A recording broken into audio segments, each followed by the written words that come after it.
Welcome to the Meeting Your Soul podcast. I'm Farah, your host, and as always, thank you for being here. Happy New Year. I hope you're having a great start to 2024. I am so delighted to be able to see you back again.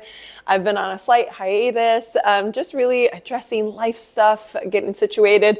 As most of you know, I'm also within the real estate world, so I had a few things go on with that and just needed to get all my ducks in a row so that I could show up fully for this. And no better way to start off the new year than to create your vision for this upcoming year. So today's episode is exactly about that. We're going to talk about vision boards. We're going to talk about the 3 steps that I follow to create a vision board, and that hopefully will make it easy for you as well. So first things first is I always try to journal about what my intention is.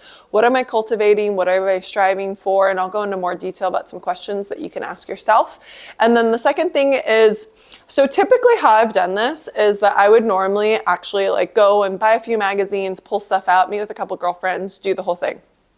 Okay, why are magazines so freaking expensive? It was like $13.99 for one magazine, and I'm not going to get all the photos from that one magazine, so I have to buy like 3 magazines, which seems very reasonable in my mind, but that's like $45 or $40. Anyways, it just seemed ridiculous. So I was like, okay, fuck that noise. I'm not going to do that. So then what I did, and I love Pinterest. Pinterest is like, I've been a longtime fan of Pinterest, like over 10 years. So, and I have a few different boards. If you follow me, find me on Pinterest at Farachino.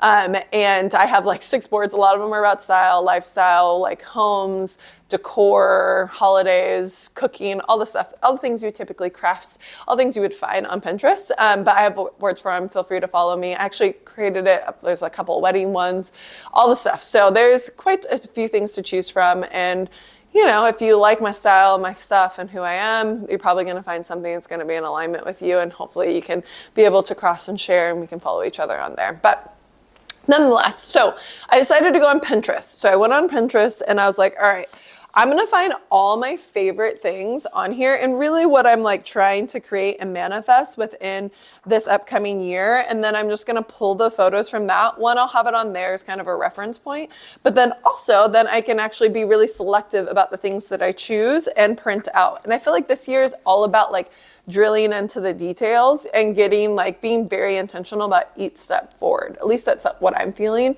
within my heart and within my soul. And so then I thought this made more sense instead of just the random see what comes to me, go out and actively seek what I'm wanting to create. So I did that. So I went ahead and I went online and saved, it's called 2024 mood board. If you're interested, if you want to search for me and find it, you can see all my pins. I'll probably continue to add to it over the year. And then I went ahead and just selected them, chose different sizes and things. So like one page has like a bunch of little things on it. And then I'll have another one that has like one like bigger photos. So then I'll do like just like 4 big photos. And then I have like 2 what are like large pictures that I added to those. So I did both of those too. So added all of those. And then I kind of like picked and selected things that would really represent what my goals were for the upcoming year. I already journaled about my yes list, my goals, my intentions, all of those things. So I kind of had a general idea of what I was selecting and was very intentional and specific about the items that I added into it. And then ultimately what I chose for my to print. And so then I actually I put them into a Word document, printed all of them, and then that way I could like cut them out from there. So number 2, for your vision board, either buy magazines that represent your interests and things that you feel like you can pull from in order to like add to your vision board that'll be aligned with your goals and your vision, or go to Pinterest, create a mood board, and then like kind of pick and choose everything. I actually got a couple cool like screensavers too from it. So I think this is the first time I've done it that way, and I really like it. I've been making vision boards for over like maybe 10 years. I have a lot of vision boards. I've created one. I've always been really big about creating kind of a very like specific idea of what I want to generate within that year. If that's how many houses I want to sell within real estate, if that's the way I want to feel, or the self-discovery goals that I have for myself, or really anything that draws to me that I feel like is a representation of who I want to be at the end of that year. And that's a lot of what the journaling exercises come around in, like where I want to travel to, what kind of food, what kind of feeling do I want to embody? How do I want to show up? How do I want to approach my goals? Like all of those things come along with the items that I select in the pictures that I ultimately curate for that expression of where I want to be in December 2024. So that is step 2. And then step 3 is actually constructing your vision board. So if you are a busy person, I would say maybe split this up into like multiple days. Like don't feel like you have to do it all in one night. It can be kind of exhausting, like journaling, then picking out everything, and then like selecting them, then printing them, then actually constructing it. It's just like a lot to do. But I would say, set the step by step, be able to focus on journaling, creating your vision for the end of the year. 2, select the images that represent that. And then 3, actually construct and put together your vision board. And then I really strongly encourage you to put it up somewhere where you're going to see it every day. A constant reminder of what you're trying to create. Goals are so much more attainable when we actually know what we're striving for, right? Because otherwise it's easy to get distracted, it's easy to forget about it, and to get pulled in a million different directions. So having that visual representation of the promises that you've made to yourself at the beginning of the year can be a good reminder and an encouragement to keep going, motivation to keep going.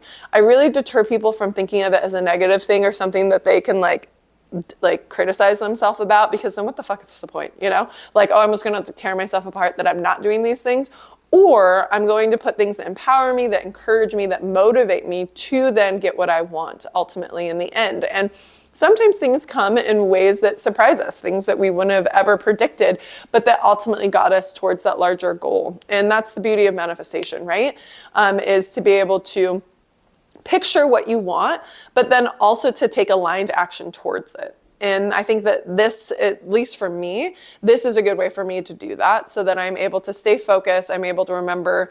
And then while I'm scheduling my days, picking the activities, spending time with people, how I actually spend the days in and out are going to be in alignment with these, intentions. Like that's ultimately what you're striving for. And I think it's attainable and doable. So I hope that this is useful for you, and let's go ahead and dive in. So I'm going to kind of drill into each one of those steps. So first step, again, like I said, I always journal at the beginning of the year. And this is a great way for me to kind of clear out the gunk from 2023, from the previous year, and really reflect on, I always say, start with gratitude. What are you grateful for? What did you do that maybe you never thought was possible? What were some highlights? What were the moments? And it's a great way to just like get those warm and fuzzy feelings about like what you've done. Because it's really easy to focus on what you didn't accomplish than what you did. So, or even writing my 10 biggest accomplishments for the previous year. Then it's like gratitude. What am I grateful for? Who really showed up for me? What are the things that I never dreamed possible and that I was able to complete? Those are, I think really good reflection points, and just reminds you that you can achieve a lot more than you think that you can, especially when you create specific goals around it. And if you know of SMART goals, that's a great way to kind of help curate your list of goals for the upcoming year. And SMART goals, it's in the Harvest Business Review. It's usually how I will design mine. Specific, measurable, attainable, realistic, and time frame. So thinking of like the time in which you want to achieve them. Pretty sure that's the SMART representation. So those are the ways to kind of help create your list. So I always pick 10 goals. I like to do 10 things, and that could be to feel confident in my day in and out. It might be like a specific thing, like to purchase a car or buy a house, or maybe it's to make a new friend. It could be to spend more quality time with your family. It could be really anything. So like I always like to go into the categories of your life, and I'm going to pull this up just because I felt like this was a really good life vision list. So financially, where do you want to be? What does your home look like? Where are you living? How does that feel? What's your career? What are you doing? What kind of work are you doing? How are you giving back? How are you being of service? Recreation, what hobbies are you doing? What are you doing for free time? What are you doing for self-care? What are you doing to recharge? Wellness, then nourishing your body and your soul. What foods are you eating? How are you staying fit? How are you being active? How are you nourishing yourself and the words that you're speaking to yourself too? I think that's a big one for me. So that's usually a lot of words that I want to embody for the upcoming year will then revolve around that intention. Relationships. How often do you see your friends? What are your relationships like? Personal life. What kind of goals are you working towards? Where are you setting boundaries? What habits are you cultivating within your life and the values that are aligned with that? And then community. How are you involved in your community? How are you being of service? How are you kind of engaging with the world around you? And that could be volunteering. That could be even just like promoting small businesses on your social media, promoting small businesses in general. It could be knowing and spending time with the people around you that you fuel, spending time with people that are older within your family, learning from them, guiding them, spending time with them, reminding them that they're important and that their experiences are really valuable and that you want to learn from them. Like those can be all little ways that you show up for the community. And so those are the 7 areas that I would probably touch on and journal about. And that's where we kind of curate our goal list, right? So we take those ideas, we kind of write down our feelings, our thoughts, and then be able to design your goals from there. And then if you're kind of like, I don't even know, that seems very overwhelming. That seems like a lot for me to take in. I get you, I feel you, I've been there. Then I would take, a moment to just allow yourself to flow into meditation, to be able to visualize yourself at the end of the year. And I am happy to guide you through that. Maybe that will be my next, so I'll post a particular visualization exercise for that. But ultimately what you want to do is you just want to take a few deep breaths, sit with yourself, be with your breath in your body, to be able to tap in that way, to really ground. And then start to picture yourself at the end of the year. And I do this with my clients too when we're looking for a house, to visualize what house they want. So it's really about like taking a pause, looking around you and reflecting, like, who are the people that are sitting next to me? Who am I holding hands with? Who am I, how do I feel when I'm in their space? Where am I? What kind of activities are we doing together? What activities am I doing? How do I feel about my career? Like, where do I, hang my license up? Like, how do I then show up as an agent and as like a coworker and as a peer? How am I engaging with my clients? Like, how does that feel? What's the energetic exchange? What car am I driving? Where am I walking? Like, I really will then like just tap in and like picture a typical day in the life of like what I want to be at the end of the year. And it's a really powerful exercise. And, Neville Goddard describes this in The Power of Intention, is like assuming the feeling of the wish fulfilled, not thinking like this is the future, this is what could be, but really embodying what it would feel like to have that as your reality, right? So like it's feeling the feeling of the wish fulfilled. So being within that space and assuming and embodying what it would be like for that to already be the case. And that's where the power of intention, that's where the power of manifestation comes from, is assuming it's already yours. And there's so much magnetism that comes along with that. And then you're able to then move from that space and all that you do. And then again, your actions are in alignment with that. I think a huge misconception about manifestation is that, I'm just going to put this on a vision board and I'm just going to look at it. And then all those things are going to magically fall in my lap. Probably not. It's going to be hard work. You're going to have challenges. You're going to have tests. You're going to have moments where you're going to have to shed old layers of you off in order to be able to make space for what you're calling in, right? So there is so much strength that comes from this. There's so much power that comes from manifestation. It's not just just receiving, but then also matching that effort, and to be able to put all of that into fruition sometimes takes some hard work alongside it. So I do think that there's a lot of power in receiving, being open to receive, knowing that it doesn't have to be a struggle, knowing that it doesn't have to be difficult, but then also like kind of opening up and recognizing that it can flow to you, and sometimes we can't predict how it's going to arrive. So giving yourself the choice that it's okay that you don't know how all the pieces, but seeing the end goal, because sometimes how that path leads us is going to take us on some back roads that we weren't necessarily planning on. Okay, so that's all right though. That's okay. And that's all a part of the journey. So in the process. So first things first, do your journaling exercise, maybe even do a guided visualization for yourself, tap into that, feel that feeling, be able to envision yourself at the end of the year. And then from there, maybe write down some like key points, things that have come up for you. And then you have the information you need. If there's anything else that you want to write about, feel free, go wild with it. Maybe you just do a free writing exercise, and that really starts to pull up a lot for you and where you see yourself. That's great. It's wonderful. Whatever works for you, choose that. Okay. Now, two, like I said, I normally go magazine route, but this year that shit was way too expensive, and I was like, I don't think this is worth it. So I went the Pinterest route. Then from those intentions and maintaining that space, maintaining that feeling, select things that feel good to you. So this is where I get a little woo. I won't lie. I'm watching my friend's cat, and I'm actually recording at her place. This is not my place, but I didn't. I was going to do this at home, but then I felt bad, and I was supposed to come hang out with her today. So I came over and spent a little time with her, and I thought, okay, here, I'll record while I'm here. And that way I've been like giving her extra love, and I had a feeling she would have a little special feature as well. So a little special appearance.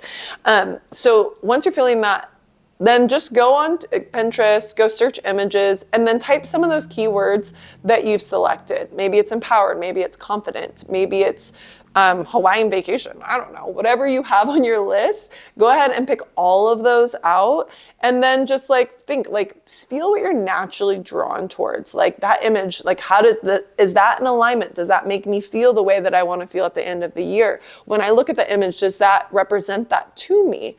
Use that as your compass as you kind of navigate through all of these images. Don't pick things you're like, oh, this looks good. Like, this is what I've seen this on Pinterest. I've seen this on Instagram a few times. Fuck that shit. Fuck that noise. Don't choose those things. Feel into it. Pick the things that resonate with you, that stick with you, that are then in congruency with the things that you're trying to create. Okay? So then once you have that, then go ahead and select those images, maybe then parse down from there, kind of fine tune your list. She's like sitting right in front of the camera, it's okay. And then pick out. So I have like this one, a new era, disco balls, setting up a new space. Then the quote in here is divine feminine energy, always cultivating that with my life. This one, I got some gold chains, nice people dancing to good soul music. The image below has like hearts and like strawberries and like seashells, and like there's like a convertible with kisses on it. I don't know, all the things. I just, like I said, I have this one where it feels like there's like a picture of like a meal, pouring wine, and then confident, and words next to it. There's some blank space below, but then I also got markers. So I would say pull out your markers, pull out your color crayons, pull out your paints, whatever you got, and then use that to like maybe write out a few phrases, to be able to draw some images, things that kind of help that you couldn't necessarily find something that really synced with you online, but you still wanted to include it. Like one of mine's going to be PYT. Like I love Michael Jackson. I love PYT. It's one of my favorite songs. And it's one that I love to dance to. So it's a representation of that for me. So all of those things can come up for you. This one's like about protein powder, let go and the universe will know you're ready for more. Glitter, there's like some fruit and veggies. So again, select the images that are, that feel right, that feel good, that feel like they are, again, a representation of what you are cultivating. From there, then cut them out, good old fashioned. So now you can construct your vision board. So then you'll also need, supplies that you'll need scissors, a glue stick or two, markers, your images, and then a big actual like poster board. Choose whatever size you want. I think that a good size is probably like around that. I don't even know what size that is. Or you can get, and then if you want a color one, get a color one. If you want a white one, get a white one. I did not bring my board with me because I got to cut these out. And again, I said I'm not home. But I got like a navy color poster board that I actually got a while ago with this in mind. And navy is associated with our third eye chakra. So then I thought it would be a good representation, kind of how I'm aligning with my highest self. So that was the intention for why I picked my color. If you're curious about that, looking through the chakras from root to crown, it's the rainbow. So maybe kind of thinking like, okay, what chakra am I really working on this year? What's something I'm really kind of like delving more into? Is it confidence? Is it playfulness? Is it creativity? That would be orange. Is it, grounding, establishing my foundation? That would be red for root. Maybe I'm tapping into confidence and really owning my truth and my power. That would be yellow. Or is it, heart, relationships, connection, green, throat chakra, expression, being able to share your gifts and your tools and your opinions would be turquoise. Third eye, highest self, aligning with your kind of intuition would be navy. And then crown, your spirituality, connecting to the divine would be purple. So, boop, boop, boop, boop. And if you're curious, I actually do have a chakra meditations and kind of how to create and cultivate each chakra. So if you're interested in that, it's like $22 for all of them. Check them out online. And it's a great little tool. So then that would be pick your color from there and then construct your vision board. So cut out all the images, maybe write out a few things, get creative with it. Let it be like a fun and like enjoyable experience. Like it doesn't have to be super serious. Like I would say put on your favorite playlist. If you drink or if you're having Super January, don't worry about it. You don't have to. You can also get a warm beverage like tea, or if you want a glass of wine or champagne, whatever you want, you choose. I personally always typically do this with people. I think it's a really fun activity to do with your friends. So if you're interested, I would say, if you have a few people that want to do this, call them in, send them the podcast, say, hey, I saw this. Would you want to do a vision board with me? I've journaled about it. Now I've like picked out all my images and I want to construct it with someone. You want to come over and do it with me. I think it's a really cool way. And then you hold each other accountable. You know what each other's goals are. You know what you're working on. And then you spend the year and you can kind of have that as a touch point. And then when you see them, like, hey, how's your vision board coming together? Like, how is that? And also if there's moments and opportunities for that person to grow or really kind of step into whatever they're calling in, or there's an opportunity that is available to them in order for them to access that. What a gift, to have friends and loved ones that are in your corner and cheering you on. So that's what I personally love to do. So go for it, create your vision board. If you create a vision board, please tag me, send it to my way. I'd love to see it. I'd love to see what you guys put together. And I'll be sure to post mine here in the next day or so. I'm going to put mine together and be able to share it with all of you. Mwah, mwah, mwah. Namaste. I love you. Thank you so much for being here. Happy 2024. Happy New Year. Let's get it. Let's go. Let's go. Follow me on the gram if you don't already at Ferricino. Again, I'm on Pinterest. You can see my vision board and where I selected all my images from. It's called 2024 Mood Board at Ferricino as well. There, FERRAHCHINO. See you later. Bye. Say bye. Say bye. Say bye, baby. Say bye.